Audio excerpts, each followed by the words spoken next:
Has a new Pink Floyd arise from the ashes to prove they could do it again? No, I don't think so really. I don't think we ever felt that we'd gone to ashes.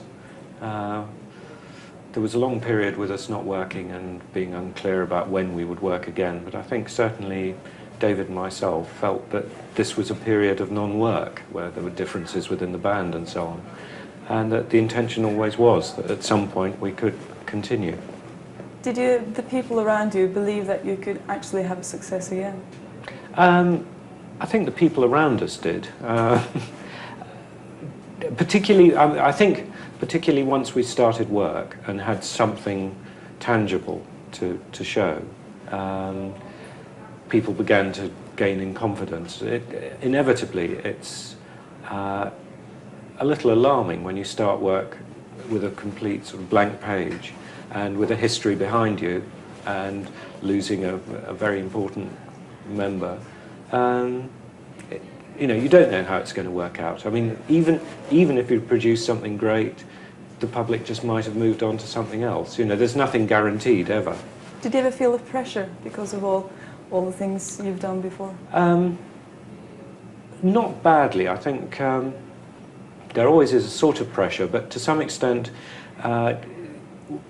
we've also learned that the only way to work is to sort of get on with what you want to do now. If you try and sort of think too hard about what you've done before and whether you should be looking at what you've done to continue something, it's not very helpful to doing anything, to working. It tends to confuse the issue.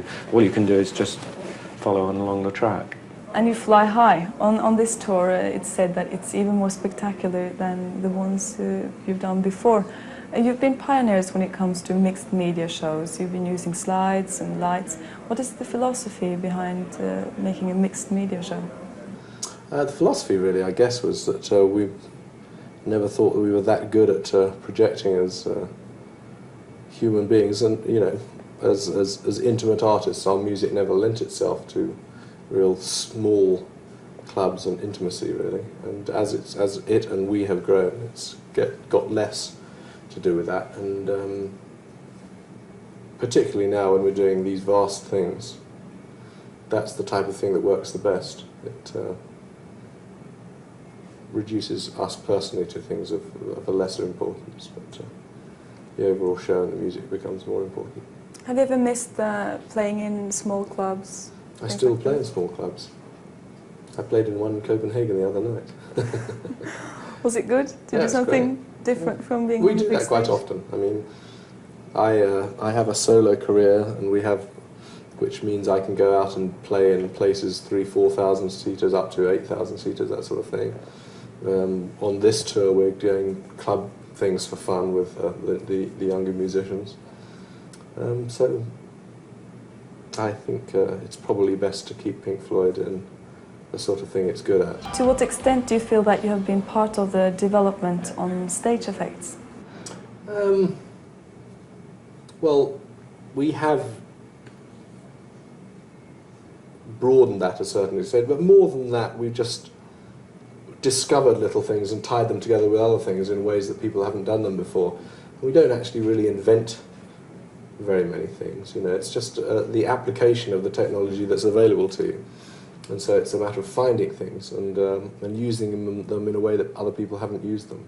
This show particularly has pushed forward all sorts of areas we've certainly continued with ideas. I mean, we've quite often taken an old idea and just kept working it and hopefully improved it. Syd Barrett, who left the group in 1968. How difficult was it for you to replace Syd? It was fairly difficult at first. It took me a while to find my way, but I can't remember, it's such a long time ago. I'm still the new boy now, I've been in here 20 years. You started using sounds from everyday life, like footsteps, a child crying, in a much wider extent than it had been done before. What was the idea behind it?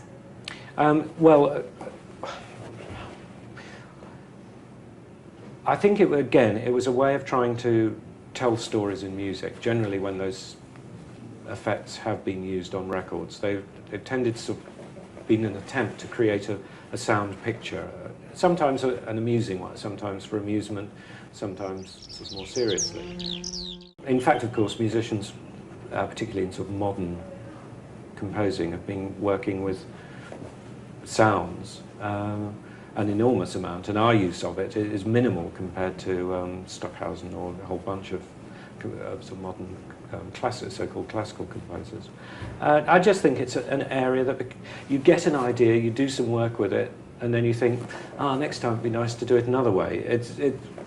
There are some things that you have a go at and then you drop. I mean, for instance, we did one album, Atom Heart Mother, with an orchestra, and that was interesting, but it wasn't something where we said, that was great, we must do the next one like that. If you ever feel that you're taking a chance, you just, as I say, you just press on with what you want to do next. And generally, you think you're pretty clever. You know, you just think, yeah, we'll do that, and it'll be interesting. And you get it. If you get excited about it, it's not a problem. And if you don't get excited about it, you shouldn't be doing it anyway. So it all seemed like a very good idea at the time. It wasn't a risk at all. But as I said, it was something that was interesting, and particularly the choir, I think. Some of that I still like very much. But we recorded it in a very old-fashioned way. Roger and I went out and did the backing track more or less in one take, sort of 20 minutes long, which now would be absurd. You know, there's a million better ways of doing it, and you can still, because of the way it was done, it doesn't sound as good as it could. Atom Heart Mother showed the way forward quite well, but it wasn't very good. And Medal is the one which clearly showed where we were going and that it was good as well. And yeah, for me it's the first of the albums that I really like. The ones before I don't care for very much. You must have had some laughs with that dog. Oh yes, yeah. But that was, I mean, an extraordinary sort of thing in a way for Pink Floyd, because it took no time at all to do. It was just chance. Someone came into the studio with the dog. The dog was sort of sensitive to a harmonica, I think, and suddenly started howling. And it's not unique. We've then found, I think when we were doing the Pompeii film, it was another dog. There's a track called Mountain's Own Loves, which is the same track, more or less, but with a different dog. There isn't really a true pattern. I don't think one can distinguish a pattern, but you can see a sort of rhythm in terms of Medal being an interest in these sort of long drawn-out pieces that move through different sort of, it's almost a romantic musical experience, you know, wafts from one field to another and returns back to a sort of opening piece and so on. And then Dark Side of the Moon is a sort of a reaction against that, and it's much more compact and moves much faster. It's paced in a completely different way. Did you ever dream of what would happen to Dark Side of the Moon being on the charts for 14 years? No, I never dreamt about it, and it's interesting because I think it's a good album, and I think it's lasted well. I mean, I'm proud of it, but it's.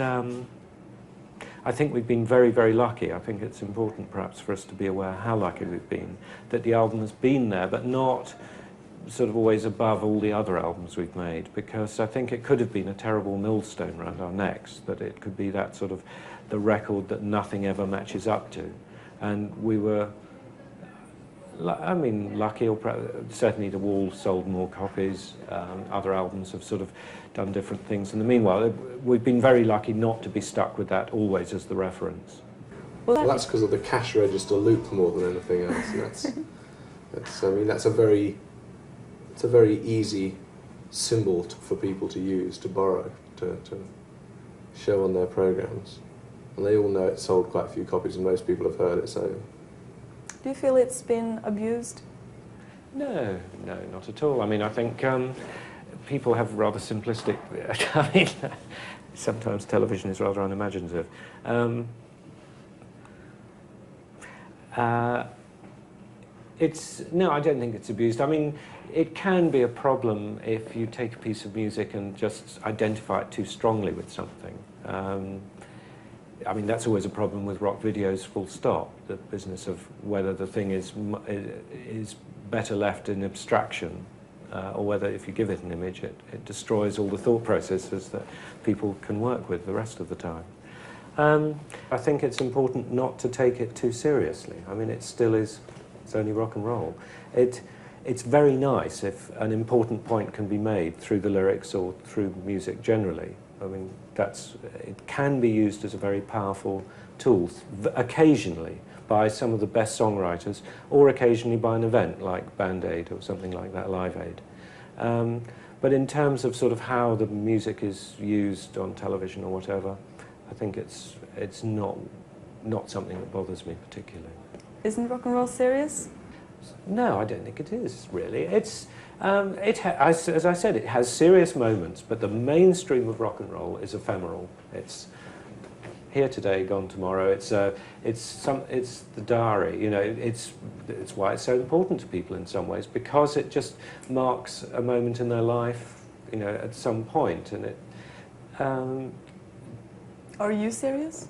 Yeah, I'm serious about it. And I think it's a serious business, and it should be done as well as possible. But I think it's very dangerous to get too sort of serious about it and treat it as high art.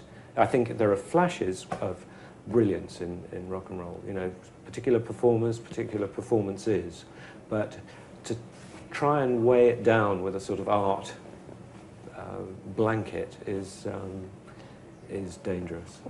I mean, rock music should be taken as seriously as the person who writes the song wants it to be taken, and as seriously as the people who listen to the song want to take it. The wonderful thing about it is that there are no rules, and to say that you shouldn't take it seriously is about as stupid as saying you've got to take all of it seriously. This is quite true. Pig did escape. He was. We tried to film on I think it was a Friday. We tried to film on the afternoon, and the sky wasn't right, and so on. And we'd actually been told that we had to have a sharpshooter there to shoot him down because it was in the London controlled area for Heathrow Airport. And unfortunately, on the next morning, the sharpshooter was late, and the pig escaped and went flying off, chased by a police helicopter. But was eventually recovered somewhere. And there's a story that he gave some airline pilot the fright of their lives coming through the clouds, but I have to say I think it's probably not true. When you write a song, I mean, the delineation between writing a song and turning that song into a record is a very, very, you know, the point where writing ends and production starts, and where writing ends and musician playing starts, is a very, very blurred one, and which no one has ever really satisfactorily worked out. And in publishing terms, they have it that you know, the guy who wrote the chords and the words is the guy who wrote the song, and it's a very blurred thing. But The Wall would not have been anything remotely like it is if we hadn't been working on the rest of it. Your guitar sound is very much like the sound picture in Pink Floyd, a very personal way. Very personal way of playing. Did you ever feel underestimated in Pink Floyd? No, not really. I never sort of got that impression. Do you think I was? No, I was thinking compared to Roger Waters. Well, Roger has always been a much better self-publicist than I am. One sentence, okay. There's a lot of things in a group, in any sort of situation that involves several people working towards a common goal.